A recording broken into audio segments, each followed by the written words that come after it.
प्यार ने दोस्ती से एक दिन पूछ ही लिया, जब मैं हूं तो यहां तेरा क्या काम है? तो दोस्ती ने कहा, जहां तू नाकाम है वहां मेरा ही नाम है।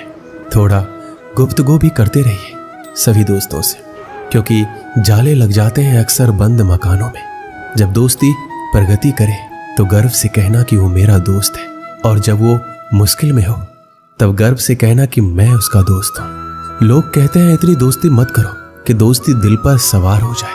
हम कहते हैं कि दोस्ती इतनी करो कि दुश्मन को भी तुमसे प्यार हो जाए। दोस्ती में ही ताकत है समर्थ को झुकाने की। बाकी सुदामा में कहां ताकत थी श्री कृष्ण से पैर धुलवाने की। सच्चा दोस्त वही होता है जो तब हमारा साथ देता है जब सब साथ छोड़ देते हैं। एक सच्चा दोस्त कभी आपके रास्ते में नहीं आता जब तक कि आप गलत रास्ते पे ना जा रहे हो। दोस्त और शिष्टाचार आपको वहां ले जाएंगे जहां धन नहीं ले जा पाएगा। अगर बाज की तरह उड़ना है तो कबूतरों का साथ छोड़ना पड़ेगा। बिना त्याग के जिंदगी में कुछ बड़ा नहीं मिलता। इसलिए सुबह जल्दी उठें और टूट पड़े अपने लक्ष्य के लिए। जोशीले और जुनूनी बनिए। विश्वास रखिए, परिश्रम का फल सफलता ही है। हर छोटा बदलाव बड़ी कामयाबी का हिस्सा होता है। जीवन में शांति चाहते हैं तो दूसरों की शिकायतें करने से बेहतर है खुद को बदल ले। धैर्य रख, मेहनत कर, तेरे नसीब का तुझे ही मिलेगा, किसी और को नहीं। ज्यादा बात करने वाले कुछ कर नहीं पाते और कुछ कर दिखाने वाले ज्यादा बात नहीं करते। बड़ा आदमी बनना है तो सोच छोटी क्यों रखते हो? सोच को बड़ी बनाओ, आप भी बड़े बन जाओगे। जिंदगी का खेल जारी है, आज तेरी तो कल मेरी बारी है। मेहनत इतना करो कि आज की गलियों का शोर एक दिन तालियों में बदल जाएगा। जिस चीज में दिल लगे ना उसमें जान लगा दो। जिस मेहनत से तू भाग रहा है वही कल तुझे सफलता दिलाएगी। झोंक दो खुद को इस आग में, यही आग कल तुझे हीरा बनाएगी। मैं खुद से कभी हारा नहीं, फिर दूसरों की क्या औकात जो मुझे हरा सके। छाता बारिश नहीं रोक सकता, परंतु बारिश में खड़े रहने का हौसला अवश्य देता है। मुश्किल वक्त का सबसे बड़ा सहारा है उम्मीद, जो एक प्यारी सी मुस्कान देकर कानों में धीरे से कहती है, सब अच्छा होगा। जिंदगी जो शेष बची है उसे ही विशेष बनाइए, बाद में तो अवशेष होना ही है। किसी को भी खुश करने का मौका मिले तो छोड़ना मत।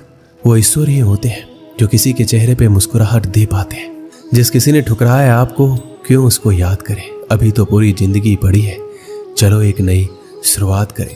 कभी हार मत मानो, क्या पता आपकी अगली शुरुआत में ही आपको जीवन की सबसे बड़ी सफलता मिल जाए। इस दुनिया में शायद ही हम दोबारा आए, इसलिए इस जन्म को ऐसे जी लो कि कोई ख्वाहिश ना रह जाए।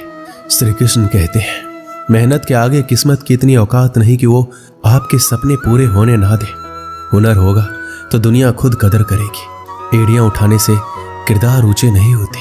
क्यों बनूं मैं किसी और के जैसा जब नहीं कोई मुझ जैसा।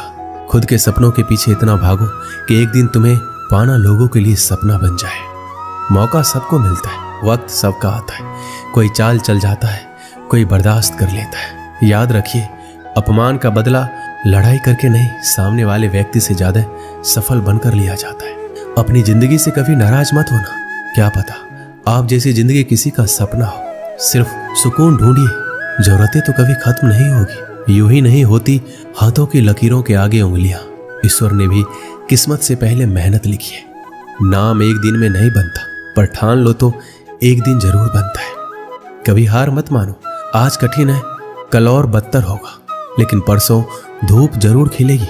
जिंदगी में कभी किसी बुरे दिन से रूबरू हो जाओ तो इतना हौसला रखना कि दिन बुरा था, जिंदगी नहीं। गलत लोग सभी के जीवन में आते हैं। लोग सीख हमेशा सही देकर जाते हैं। किसी पेड़ को काटने का किस्सा ना होता अगर कुल्हाड़ी के पीछे लकड़ी का हिस्सा ना होता। अंदाज से ना नापिए किसी की हस्ती को। ठहरे हुए दरिया अक्सर गहरे होते हैं। जरूर कुछ तो बनाएगी जिंदगी मुझको, कदम कदम पे मेरा इम्तिहान लेती है। कैसे कह दूं कि थक गया हूं, ना जाने किस किस का हौसला हूं। अपनी सोच बदलिए, आपकी दुनिया अपने आप बदल जाएगी। उत्तम समय कभी नहीं आता, समय को उत्तम बनाना पड़ता है।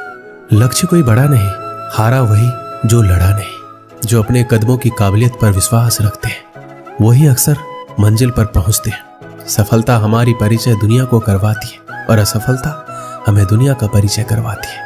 आपके सारे सपने साकार होंगे, केवल धैर्य के साथ परिश्रम करते रहिए। तू रख यकीन बस अपने इरादों पर। तेरी हार तेरे हौसलों से बड़ी नहीं होगी। इतनी देर भी मत कर देना कि सपने केवल सपने ही रह जाए और उम्र निकल जाए। जहां तुम हो वहीं से शुरू करो। जो कुछ भी तुम्हारे पास है उसका उपयोग करो और वो करो जो तुम कर सकते हो। एक नया दिन नई ताकत और नए विचार के साथ आता है। सफल लोग रास्ते बदलते हैं, इरादे नहीं, और असफल लोग अपने इरादे ही बदल लेते हैं। जिंदगी में रिस्क लेने से कभी मत डरो। या तो जीत मिलेगी या हार भी गए तो सीख मिलेगी। देर से बनो पर जरूर कुछ बनो, क्योंकि वक्त के साथ लोग खैरियत नहीं हैसियत पूछते हैं। जो गिरने से डरते हैं वो कभी उड़ान नहीं भर सकते। सफलता का मुख्य आधार सकारात्मक सोच और निरंतर प्रयास है। अगर ठान के देखो तो आसमान मिल जाएगा, अगर दिल से देखो तो भगवान मिल जाएगा।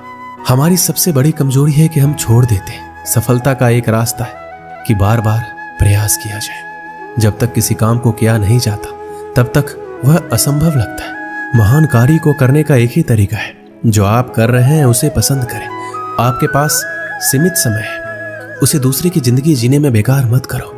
अगर आज का दिन आपकी जिंदगी का आखिरी दिन होगा तो क्या आप वही करोगे जो आज करने वाले हैं? आपको शुरुआत करने के लिए महान होना जरूरी नहीं है, आपको महान बनने के लिए शुरुआत करनी होगी। बहुत समय पहले की बात है, एक राजा के पास एक हष्ट-पुष्ट और सुंदर घोड़ी थी। वह उससे बहुत ही प्रेम करता था, उसका विशेष ख्याल रखता था। इसका कारण यह था कि युद्ध क्षेत्र में घोड़ी ने कई बार राजा के प्राणों की रक्षा की थी। ये घोड़ी की वफादारी थी जिसने राजा का दिल जीत लिया था। घोड़ी ने कई वर्षों तक राजा की सेवा की और पूर्ण वफादारी बनी रही। जब उसकी उम्र हो गई तो उसकी जगह उसके बेटे ने ले ली। घोड़ी का बेटा हष्ट-पुष्ट था, मगर उसमें एक खामी थी, वह जन्म से ही काना था। इस बात को लेकर वह हमेशा दुखी रहता था। एक बार उसने घोड़ी से पूछा, माँ, मैं काना क्यों जन्मा? उसकी माँ ने बोला, बेटा, जब तू मेरे गर्भ में था उस समय एक दिन राजा मेरी सवारी कर रहा था और मेरे कदम लड़खड़ा जाने पर आवेश में आकर उसने मुझे एक चाबुक मार दिया था। शायद यही कारण है कि तू काना जन्मा। ये सुनकर काने घोड़े का मन राजा के प्रति क्रोध से भर उठा। वह बोला, माँ, राजा ने मुझे जीवन भर का दुख दिया है, मैं इसका प्रतिशोध जरूर लूंगा। माँ ने समझाया, नहीं बेटा, राजा हमारा पालक है, उसके प्रति प्रतिशोध की भावना अपने हृदय में मत ला। क्षणिक आवेग में उसे क्रोध आ गया और वह स्वयं पर नियंत्रण नहीं रख पाया। इसका अर्थ ये कतई नहीं है कि वो हमसे प्रेम नहीं करता है। तू प्रतिशोध लेने का विचार अपने हृदय से निकाल दे। माँ के समझाने पर भी काने घोड़े का क्रोध शांत नहीं हुआ। वह राजा से प्रतिशोध लेने का अवसर ढूंढने लगा। बहुत जल्द उसे यह अवसर मिल भी गया। राजा युद्ध के मैदान में काने घोड़े पर सवार था। उसके और उसके पड़ोसी राज्य के राजा के बीच घमासान युद्ध छिड़ा हुआ था। तलवारबाजी करते करते अचानक राजा घोड़े से नीचे गिर पड़ा। मौत उसके करीब थी। काना घोड़ा उसे उसी हाल में छोड़कर भाग सकता था, लेकिन उसने ऐसा नहीं किया। उसने फुर्ती दिखाई और राजा को फिर से अपनी पीठ पर बिठाकर उसके प्राण बचा लिए। वह चकित था, उसने ऐसा क्यों किया? जिस व्यक्ति ने उसे काना बनाया उसने उसके प्रति वफादारी क्यों दिखाई? क्यों उससे प्रतिशोध नहीं लिया? यह प्रश्न उसने अपनी माँ से पूछा। वह मुस्कुराते हुए बोली, तू आखिर बेटा किसका है? मेरा ना। मेरी छत्र छाया में तू पला बढ़ा है। जो संस्कार मैंने तुझे दिए हैं वो तेरी रग रग में बस गए। उन संस्कारों के विपरीत तू जा ही नहीं सकता। वफादारी तेरे खून में है बेटा, तू वफादार ही रहेगा। इस कहानी से हमें क्या सीख मिलती है? संस्कारों का आचरण पर बड़ा गहरा प्रभाव पड़ता है। जिन संस्कारों के साए में बच्चों का पालन पोषण होता है वह उसके अवचेतन में गहरे तक समाहित हो जाते हैं। ऐसे में अपने संस्कारों के विपरीत वह जा ही नहीं सकता। संस्कारों का सबसे बड़ा आधार परिवार है, जहां से संस्कारों की नींव बढ़ती है। हर माता पिता की जिम्मेदारी है कि वो अपने परिवार को अच्छे संस्कार की नींव दे। अच्छे संस्कार के परिवार का व्यक्ति संस्कारी बनेगा और अपने कर्मों से समाज में सदा सम्मान पाएगा। दोस्तों, इस वीडियो में बस इतना ही। मिलते हैं अगले वीडियो में। अपना ख्याल रखिएगा। जय श्री कृष्ण।